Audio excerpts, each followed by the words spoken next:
अपने मन को स्वस्थ बनाने के लिए दुनिया के लोग इन दिनों कौन सा नया तरीका अपना रहे हैं और इस तरीके का भारत से क्या कनेक्शन है।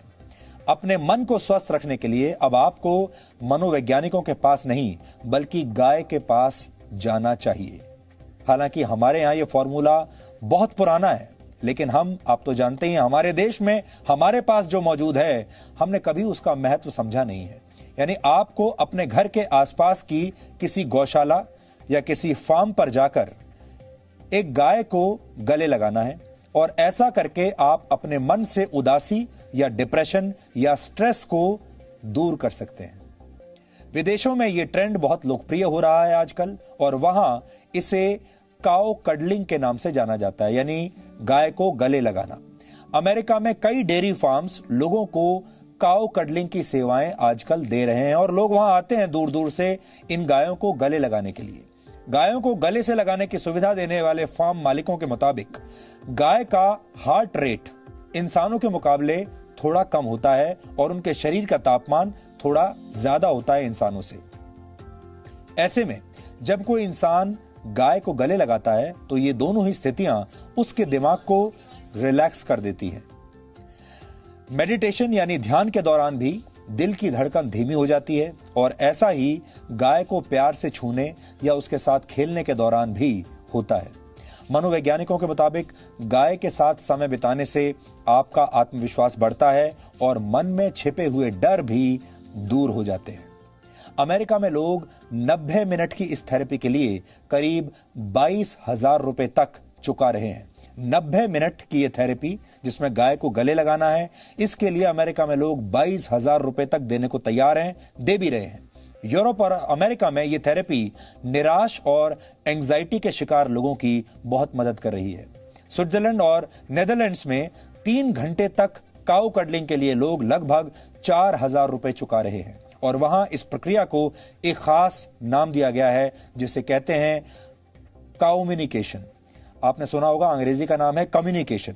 उस कम्युनिकेशन को उन्होंने कर दिया है काउम्युनिकेशन, काउ के साथ कम्युनिकेशन, यानी गाय के साथ संवाद, अगर हिंदी में इसकी बात करें तो। हमारे देश में जब हम किसी भोले भाले व्यक्ति की तारीफ करते हैं तो अक्सर कहते हैं ये तो गाय की तरह सीधा है। गाय का यही सीधा और शांत स्वभाव अब दुनिया भर के लोगों को भा रहा है, उन्हें पसंद आ रहा है। भारत दुनिया का अकेला ऐसा देश है जहां गाय को मां का दर्जा दिया गया है, लेकिन अब ये गायें दुनिया भर के लोगों को भी मां की तरह प्यार दे रही हैं और उनके दिमाग को शांत बना रही हैं, उनके स्ट्रेस को कम कर रही हैं। ठीक वैसे ही जैसे जब आप अपनी मां की गोद में लेट जाते हैं तो आप सारी दुनिया के दुख दर्द भूल जाते हैं, सारी टेंशन, सारा स्ट्रेस आप भूल जाते हैं। यानी गाय अब सिर्फ भारत नहीं बल्कि जगत माता बनने की राह पर है।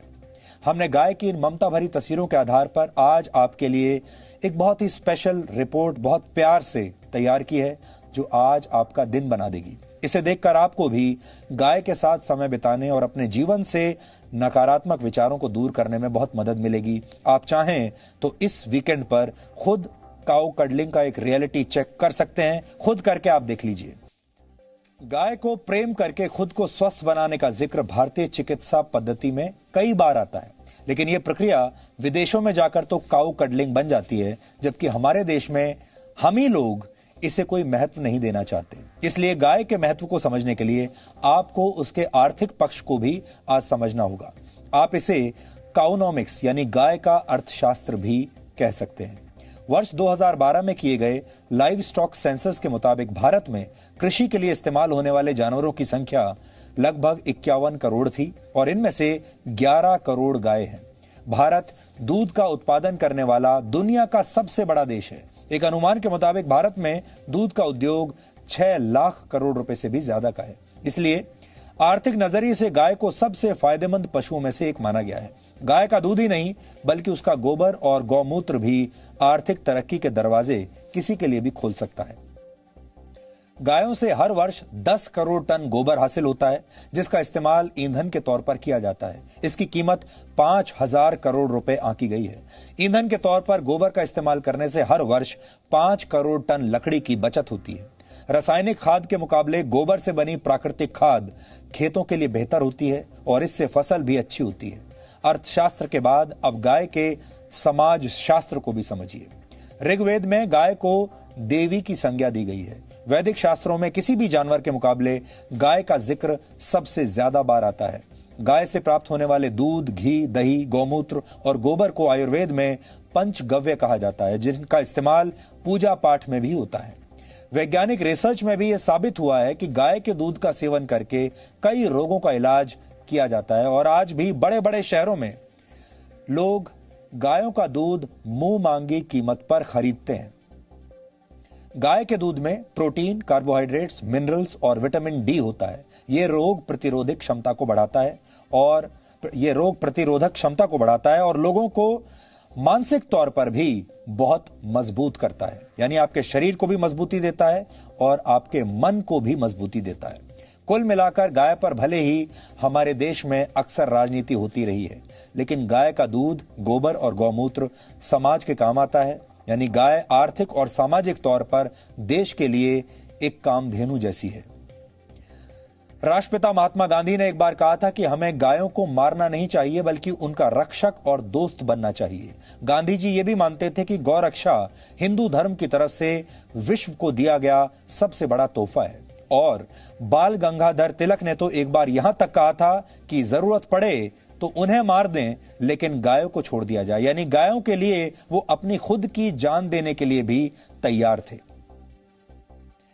सिर्फ गाय को प्यार करना ही विदेशों में जाकर काऊ कडलिंग नहीं बना, बल्कि भारत का योग पश्चिम में जाकर योगा हो गया। और हमारे देश का हल्दी वाला दूध, जिसे आपकी मां हमेशा आपको पीने के लिए कहती रहती हैं, ये हल्दी वाला दूध जिसे आप बहुत लोकल समझते हैं, ये हल्दी वाला दूध टर्मरिक लाटे बन गया।